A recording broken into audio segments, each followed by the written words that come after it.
Olá, eu sou a jornalista Renata Maron. Sejam muito bem-vindos ao Seu Solo Saudável, um programa em parceria com a Mosaic Fertilizantes. Neste episódio, vamos falar sobre a qualidade biológica do solo. Você que nos acompanha por aqui já sabe e entende a importância de cultivar um solo saudável. Se atentar aos organismos que vivem no solo e que cumprem funções fundamentais, tanto para o solo quanto para as plantas, é fundamental para o desenvolvimento do sistema produtivo. Nós fomos a Piracicaba, no interior de São Paulo, conhecer um dos laboratórios da Exalc, a Escola Superior de Agricultura Luiz de Queiroz. A repórter Regina Dourado conversou com o professor doutor Fernando Andreotti. Vamos acompanhar. E a gente ouve falar tanto sobre a importância da qualidade biológica do solo. Mas afinal, que qualidade é essa? Quem explica pra gente é o professor Andreotti. Como que a gente explica essa qualidade de fato biológica do solo e a importância dela, professor? Olá, Regina. Olá a todos que estão assistindo o nosso episódio. É um prazer falar desse tema, um tema super explorado hoje, né? O produtor que está assistindo, o consultor que faz parte da audiência, ele sabe muito da parte de qualidade de solo em outros parâmetros, em outras frações. E agora ele tem que se preocupar também com essa parte da qualidade biológica do solo. O que é isso, né? Se na química é muito claro para ele que ele tem que olhar para a parte nutricional, que ele tem que medir, que ele tem que corrigir, ele já sabe conhecer as eficiências. Quando a gente fala da parte biológica, a gente está falando de algo parecido, porém com essas peças ainda sendo melhor conhecidas. Ou seja, no solo nós temos uma série de organismos que ali vivem e que cumprem funções que são fundamentais para o solo e também para a planta. Quais organismos, né? Parece, às vezes, quando a gente olha para a prateleira do que surge no mercado da agricultura, que é um leque de 5, 10, 20 espécies que são importantes estarem no solo. E elas são importantes, mas se eu for olhar para o solo, biologicamente falando, eu tenho uma biodiversidade enorme ali dentro, ou seja, o leque de organismos é muito maior e esses organismos todos são importantes para o correto funcionamento do solo. Aí você pode me perguntar, mas de onde vieram esses organismos? Essa pergunta que eu mais recebo, de onde veio, né? Se a gente nunca aplicou, como é que eles estão lá? Se a gente for entender todo o processo de formação de um solo, a gente já vai entender que essa parte biológica, ela também se forma e se surge ao longo do processo de formação do solo. Por quê? Porque esses organismos, eles têm uma interação muito íntima com a matriz mineral, com todo o processamento da matéria orgânica, com toda a estabilidade do carbono no sistema, com toda a interação com as plantas. Então, assim, toda vez que eu tenho um solo se formando em qualquer lugar do planeta, e eu tenho uma vegetação depois colonizando esse solo, essa relação planta-solo abre espaço, né? Gera condições ambientais para que os organismos diferentes se estabeleçam ali. E eles vêm de onde? Vêm de chuva, vêm de vento, vêm de resíduo, vêm de dejetos. E essa biologia ela se forma por milhões de anos, constituindo então no solo uma fração biológica riquíssima em biodiversidade e consequentemente processos. Então voltando para a pergunta, o que é qualidade biológica do solo? É buscar preservar ou restaurar da melhor forma possível esse componente biológico, e aí vem o mais difícil, prezando por sua biodiversidade e garantindo a sua atividade. Certo, professor. E pegando esse gancho, quais sinais que o produtor tem ali em relação que está tendo uma qualidade ideal ou não, para ele ficar atento ali para analisar? Tá, aí vem a parte difícil do processo. Então vamos colocar nesse cenário que nós construímos na primeira parte da fala, o que a agricultura faz em cima do solo e como é que a parte biológica responde a isso, né? Porque toda vez que eu mudo o solo como ambiente, mudo a temperatura, mudo o pH, tudo isso gera o quê? Um rearranjo nesses organismos que nem todos gostam do que a gente faz. Então, se a gente pegar a história da agricultura, nós temos pontos que são importantes, que são até benéficos para a parte biológica, como a gente tem aprendido que pH próximo do neutro, eu posso ter mais biodiversidade, né? Mas tem pontos que são problemáticos, e eu vou citar dois. Um, que é a parte de revolvimento físico do solo, porque quando eu faço revolvimento físico eu coloco um excesso de oxigênio, os organismos consomem demais a matéria orgânica, isso gera posteriormente uma falta de carbono. E eu tenho um problema também da agricultura, que é a parte da gente colocar a mesma planta em grandes áreas. Faz parte do processo de eficiência, não dá para a gente abrir mão disso. Mas essa restrição na matéria orgânica é como se fosse uma restrição alimentar ao solo. Então, se eu somar uma perda de matéria orgânica, uma homogeneidade da matéria orgânica, quer dizer, daquela biodiversidade que o solo surgiu, parte dela se perdeu. Então, assim, se a gente for olhar para solos cultivados, nós sempre temos espaço olha só, que a gente transforma um problema em oportunidade, né? De melhorar a parte biológica naquele solo, porque provavelmente ele está abaixo do seu potencial. Cabe muito mais vida, cabe muito mais componente biológico, atividade microbiana no solo usado na agricultura do que a gente usa hoje. Então abre-se um potencial enorme de eu agregar esse componente biológico na agricultura. Certo, professor. E quando a gente fala de vida no solo, não tem como não falar da fauna e dos micro-organismos. Mas eu queria que você destacasse aqui pra gente a importância de fato de cada um deles para essa vida no solo, né? Perfeito. Essa vida toda, né, que a gente chama assim, a parte biológica do solo, ela é feita, como a gente colocou, de biodiversidade. Se a gente for elencar nomes de grupos vivos ali, tem grupos que são bem conhecidos, como as bactérias, os fungos, os insetos, as minhocas, e grupos que a gente pouco conhece, protozoários, vírus, as arqueias, que são grupos biológicos também importantes. Também dá para dividir, como você colocou, fauna e microbiologia. Todos são importantes. Se a gente for pegar um exemplo onde os dois componentes são igualmente participativos e até interdependentes, um depende do outro, eu diria que o processo mais básico que acontece no solo precisa dessa função desses dois grupos, que é a ciclagem de material orgânico. Uma palhada dessecada, um resíduo animal, ou numa área nativa uma serrapilheira, sempre é a parte da fauna que começa a triturar essa matéria orgânica, fisicamente quebra, e depois os micro-organismos secretam uma série de enzimas que desmancham essas pequenas frações da matéria orgânica, completando a ciclagem de nutriente. Então veja que os dois são importantes. Aí você pode falar assim, mas tem mais funções do que matéria orgânica? Isso aí o pessoal põe no vestibular, né? Qual a função da parte biológica do solo? É aquela pergunta que vale R$1 milhão. Exatamente. O que mais que os organismos fazem que é importante para a gente? Dentro do que a gente chama de matéria orgânica sendo ciclada, eu tenho processos importantes e hoje até explorados aí comercialmente, como fixação biológica do nitrogênio, a solubilização do fósforo, ou seja, os micro-organismos acessam o nutriente em forma não solúvel e colocam em forma que a planta pode pegar.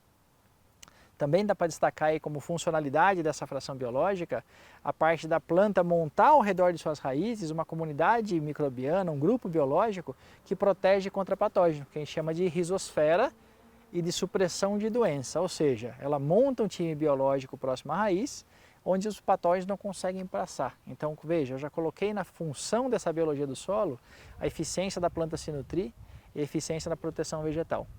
Dá para pôr muito mais coisa, mas vou colocar só mais um. Porque a parte física do solo é super importante. Enraizamento das plantas é fundamental. O produtor que está vendo, ele sabe o quanto é importante aprofundar a raiz, principalmente para enfrentar veranicos aí, falta de água. E aprofundamento de raiz só acontece quando a planta tem nutrientes que ela precisa, todos, que a pessoa sabe de cor, fósforo, cálcio, bório, assim vai, zinco, e oxigênio e água também presente para a raiz crescer. E água e oxigênio competem no solo por espaço físico. Eles só vão coexistir quando tiver um solo bem agregado, que tem uma relação correta de macro e microporosidade. E aí a parte biológica é fundamental. Por quê? Porque essa formação de agregados do solo é feito muito por atividade biológica. Então você vê como o sistema biológico evoluiu com o solo. Quando eu coloco funções para ele executar, eu me deparo com funções que são importantes para o solo e que tornam o solo um ambiente perfeito para que a planta possa crescer. Sim, todo mundo ali, um trabalho em conjunto, de fato, né?